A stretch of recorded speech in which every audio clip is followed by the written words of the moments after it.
Was it always a first-person game, or did you like experiment with first-person and third-person? That's a cool question, actually. Yeah, because The Witcher was, of course, third person, and we had a lot of experience with third person. But Cyberpunk, from the beginning, we really wanted to add this extra element to it. So The Witcher is it's an open world RPG. It has a very deep story, but you have this fixed character and fixed gameplay. And this time we really wanted to have this, we still want this story, we still want the open world, but now we wanted to have this complete freedom of character and gameplay. And for us, the first person view just fits that from the beginning, because if you tell a story about your character and we want you to feel like you're you're your own Cyberpunk, then it really makes sense that you're actually looking from your own perspective instead of looking at someone and seeing their story like you would do in The Witcher. And you would see Geralt and you would play his story. Now you're playing your own story. So it makes sense to make that first person. So right from the beginning, we just went for that, and it worked really well. Yeah. And at the same time, you have a lot of character customization. Yeah. And now you basically need to have a mirror to see yourself. Yeah. Yeah.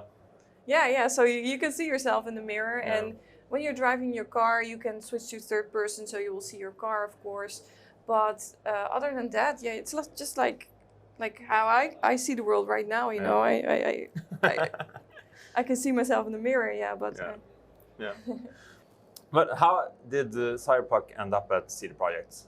Were you planning to do a science fiction RPG, and that just happened, or did you actively go after that?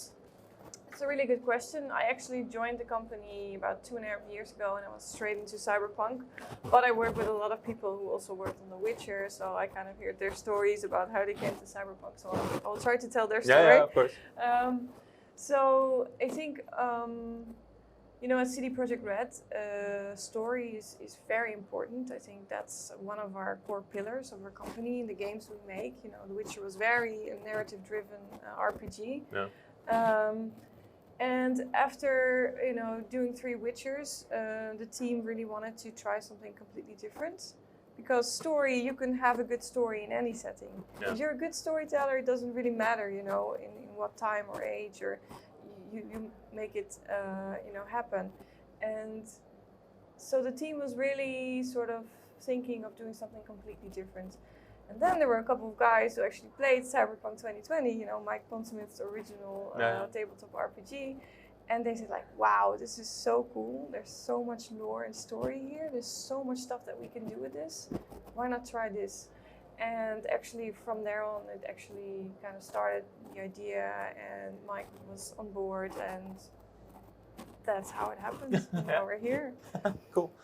What was the biggest challenge going from a fantasy world to a sci-fi city? Yeah, it's just a very different challenge, I guess, because The Witcher was also very rooted in Polish culture, so there was inspiration all around you, Yeah. But for Cyberpunk, we really had to create it from scratch. We of course have Mike Pondsmith's lore and backstory, and we have of course a lot of references to the art that was in his books.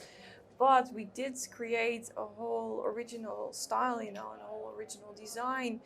And if you see the posters hanging outside there, those represent the 4 visual styles that we have in the game, that we created to make this world feel very believable, and also help all our designers to have a starting point when we design stuff. So if it's in this style, it has to be with these materials and this color palette and these kind of angles, this kind of detail distribution, to really give this sort of base of how to design this, because nothing in Cyberpunk exists in our world. It's Cyberpunk 2077 is really the future of Cyberpunk 2020. It's not the future of our world. So there's a lot of things in there that doesn't exist in our world. We had to come up with it from scratch, and that was a really long process, but we really tried to create this backbone with these visual styles and that's how we now ended up with this Cyberpunk 2077. Well, in your role, how's it like typical work day? What do you do? When I go to work, first I check out what everybody has done, because we share a lot, and that's really exciting because you see what every team is doing, and you know, it really inspires me to see the project grow every day, and so that's what I do in the morning. Then I'm really involved, me and my team, in like, we were designing most of the districts in the city and the locations. So when you design a city, it's not easy. You know, Night City is huge, and we have 6 different districts, and we really wanted to make every district feel very different, so it's not repetitive, you know, when you're driving around. We really want to make you feel like this is a real city. So we start making designs and coming up with ideas to make it different, and then we talk a lot with the other teams, you know, level design, who actually create all these locations to make them very interesting for you on a gameplay perspective to explore. We do the visual side, they do the gameplay side, and with the environment art, and it's a lot of, you know, communication with everyone, back and forth, helping each other, and basically, building the city. Now, you've shown Pacifica in the latest trailers and at the gameplay sessions. What's the direct opposite to Pacifica? That's an interesting question. Like a direct opposite. I don't think it's not like really like that. It's more like every district has its own personality. So yeah, Pacifica is, you know, like this abandoned area.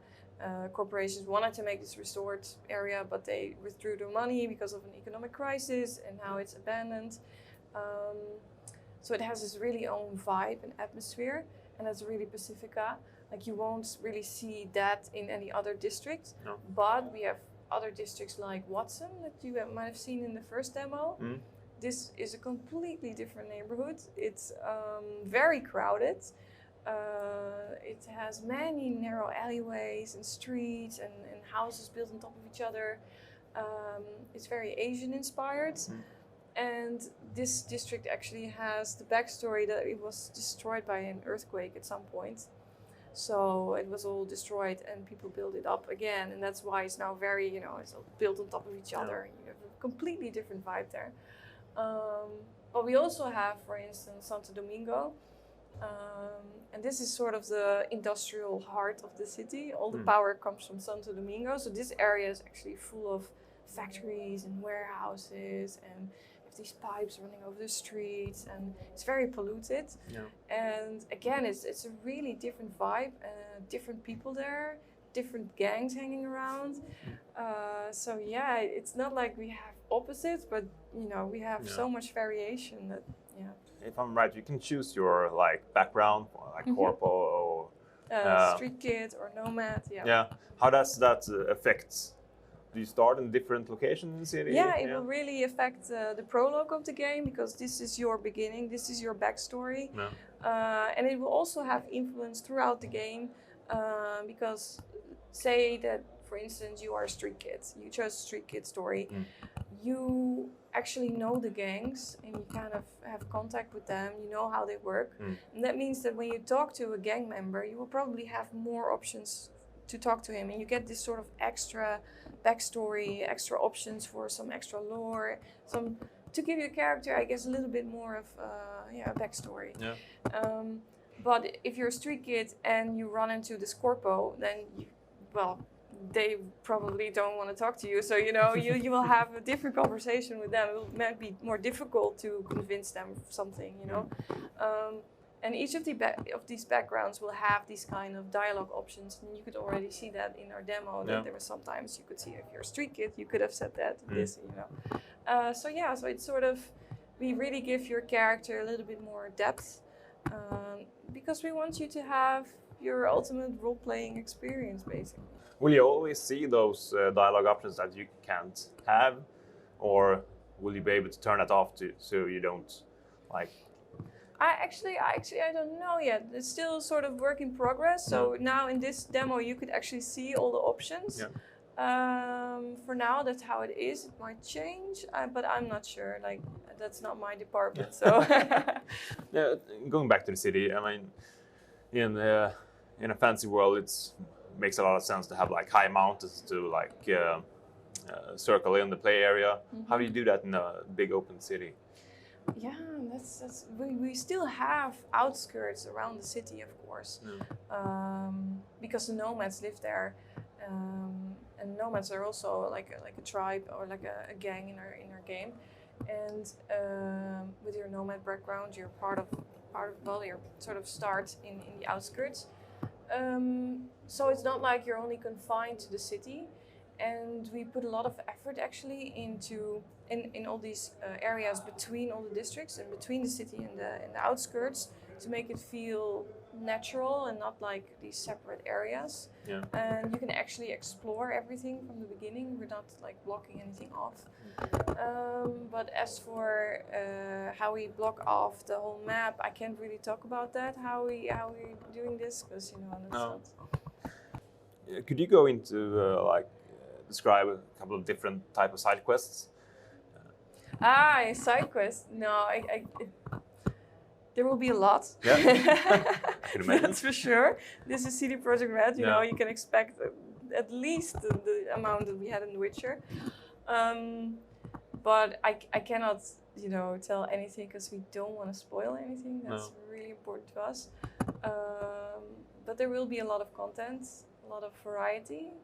We'll have the main quest, we'll have side quests, we'll also have street stories, which are sort of shorter stories that you can play. So yeah, there will be a lot for you to do in Cyberpunk 2077. And it sometimes feels like all the gamers waiting for Cyberpunk is like, it's almost like the Jesus game, the game of all games. The Jesus game. Yeah, but then again, it's a game. You need to have quests going. Like you need to go do that. Is there any way you try to like differentiate that from other type of games where? Well, I think for like how we handle quests, you can really look at The Witcher. We always try to give them a lot of depth, and we won't make quests like just collect 3 items or something. We really want always to have it have a good story, and we treat our side quests with just as much attention as we treat our main quests. So we just try to keep the quality in every area as high as possible, and that's just, I guess, how CD Projekt works. Yeah.